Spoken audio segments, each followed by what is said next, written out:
네, 질의 들어가기 전에 몇 가지 조금 확인만 하겠습니다. 기술교육대 네. 우리 네. 총장님. 네. 정원이 513인데 현원이 447인데 왜 이렇게 차이가 나시죠? 지금 최근에 그 직원들을 지금 20여 명쯤 공채 중이고요. 그다음에 그 심사평가원에 그 50여 명 정기적으로 전환돼서 지금은 거의 상당히 90% 정도 지금 연말이 되면 충원될 겁니다. 자, 그다음에 이우영 학장님, 이우영 이사장님. 네. 정원이 1807명인데 현원이 1739입니다. 네, 지금 대학 교원 부분에서요.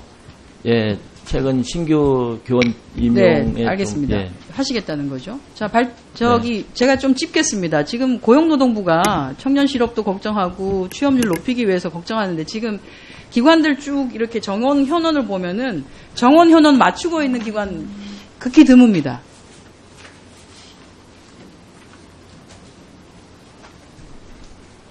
괜찮은 일자리잖아요. 왜 이렇게 하다못해 몇 달이라도 빨리 가능하면은 예를 들어서 올해 몇 명이 퇴직을 하게 예상이 되면 당연히 미리 공채를 해서 사람들을 교육을 시키고 훈련을 시키고 이렇게 해야 되는데 왜 이렇게 정현원이 차이나 몇백 명씩 차이 나게 그러면서 나와서는 뭐 누구 때문에 일자리가 없네 누구 때문에 일자리가 없네 이렇게 얘기하면 안 되시죠.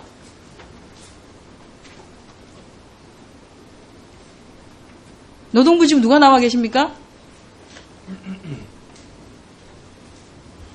자, 노동부에 누가 나와 계시죠? 안 계세요? 잠깐 자리 비운 모양입니다. 좀 관리 좀 하십시오. 기관장님들도 그렇고 노동부도 그렇고 이렇게 하면서 나와서 무슨 일자리 얘기하지 마세요. 최소한 일자리는 정원하고 현원은 맞춰주셔야 될 거 아닙니까? 그리고 근로복지공단은 지금 정원하고 현원하고 차이 많이 나는데요.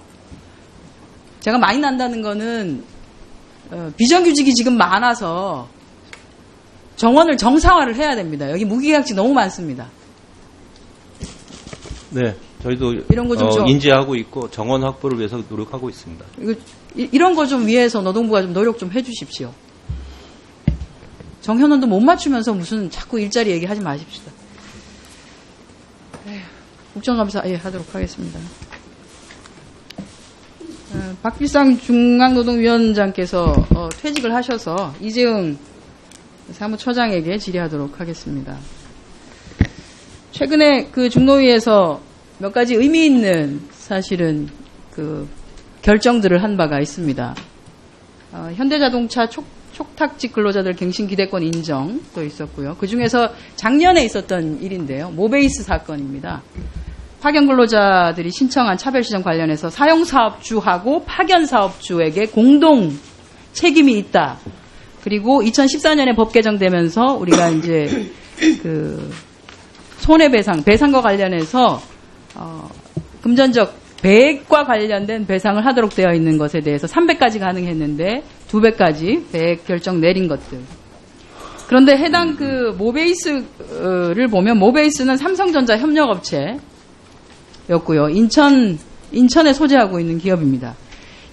지금 저렇게 보면 2012년 일단 저기 지금 그 파견되어서 일하고 있었던 사람들이 차별 시정을 요구를 했던 사람들은 거의 퇴직을 하고 난 이후에 사실은 그 차별 시정 신청을 했었던 것인데요. 이게 왜 불법 파견으로 그 사이에 점검이 안 됐는지 저는 이해가 안 갑니다. 그 당시 경인지방청장이 여기 하미영 지금 경기 진호위원장께서 경인 중부청장 하고 계셨죠?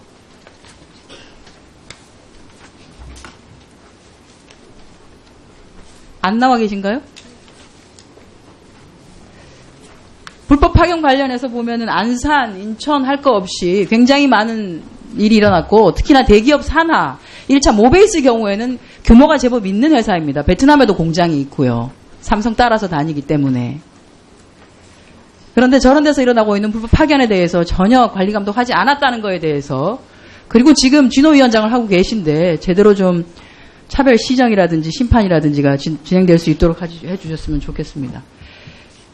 자, 저분들의 파견 사업주의 근무 기간을 보면 돌려막기식으로 합니다. 한 사람이 처음에는 A 사업장의 이름으로 석 달, 그 다음에 B 사업장의 이름으로 5달, 다시 A 사업장의 이름으로 또 석 달, B 사업장으로, 그 다음에 C 사업장으로 석 달. 이런 식으로 2년, 3년 쭉 이렇게 했습니다. 이거는 근본적으로 노동부가 일을 잘 못하고 있기 때문에 벌어지고 있는 일이고요. 그렇다고 하는 것을 말씀을 드리겠습니다. 그 이재영 사무처장께 지금 그 중노위가 삼성전자 협력업체인 모베이스 관련해서 원청과 그러니까 모베이스와 파견 사업주 저기 이름이 나와 있는 파견 사업주와의 공동 배상 책임 명령을 내렸습니다. 이게 지금까지는 없었던 판정인데요. 파견 근로자 차별 관련해서 원청에게도 차별 시정의 연대 책임을 물었던 배경이 중요한 게 몇 가지가 있었을 겁니다. 그걸 설명을 좀 해주시겠습니까? 지금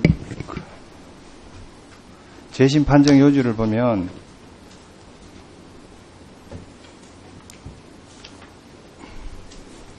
그 파견 근로자들과 비교 대상 근로자들이 같은 생산 라인에서 혼재서 일을 하면서 업무에 있어서 본질적인 차이가 없다고 봤습니다. 그러다 보니까 상해금이라든지 연차휴가비 이런 것들을 부여하지 않은 것은 합리적이 없는 이유가 없는 차별적 처우다. 그리고 수년간 다수의 파견 사업장에서 지속적으로 차별을 했기 때문에 반복적이고 고의성이 명백하다고 봐서 2배 정도를 부과했습니다. 네, 중노위가 이렇게 판정을 했는데 애초에 이 사건은 인천진노위에서 기각되었던 사건입니다. 인천진노위원장 나와 계시죠? 잠깐 본인이 근무할 때의 일은 아닙니다만 인천진노위가 그렇게 판단한 데는 이유가 있었을 테니까 애초에 인천진노위가 중노위하고 달리 판단한 이유는 무엇이었습니까? 예, 인천진노위원장 김덕구입니다.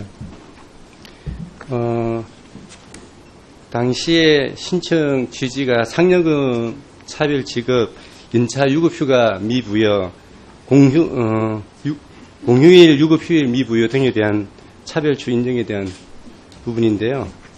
저희 진노위에서는 우선 그 파견 사업주 중 4개 사회에 대해서는 상여금 차별은 인정을 하였고요.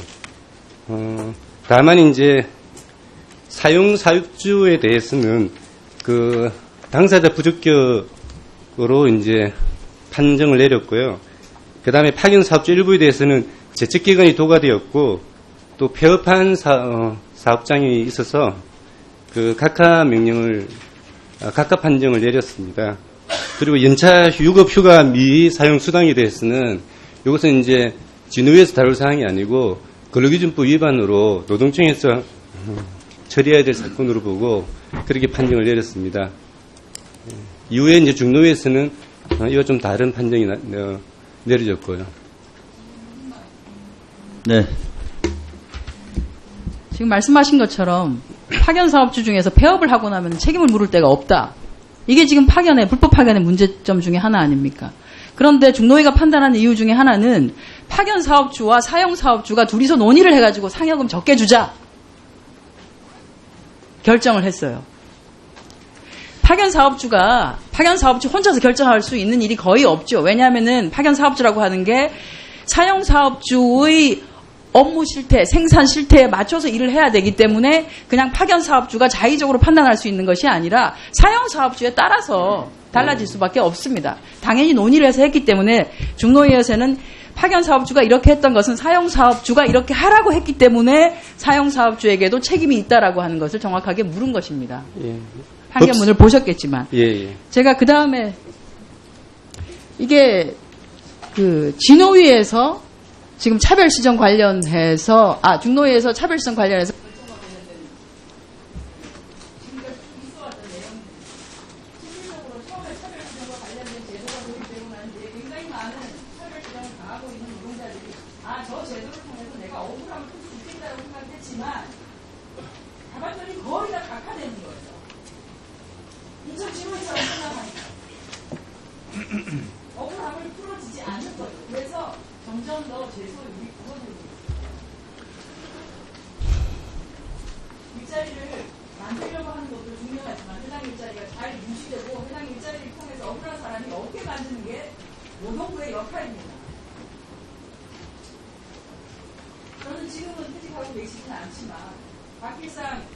전임 국무위원장께 정말로 감사하다는 말씀을 이 자리에서 드립니다. 저 결정 내리기 쉽지 않았을 거라고 생각하고요. 저 결정 내리는데 노동부에서 아마 심한 압박이 있었을 거라고 생각을 합니다. 그럼에도 불구하고 원청과 그리고 파견 사업부의 일정 부분의 책임을 지배했던 것에 대한 그런 판시를 내려준 것에 대해서 감사하게 생각하고 진영위에서 판시가 어떻게 나오게 된 것에 대해서 고민하시고 제대로 된 결정과 심판을 네, 수고하셨습니다. 다음은 하태경 의원 질의하십시오.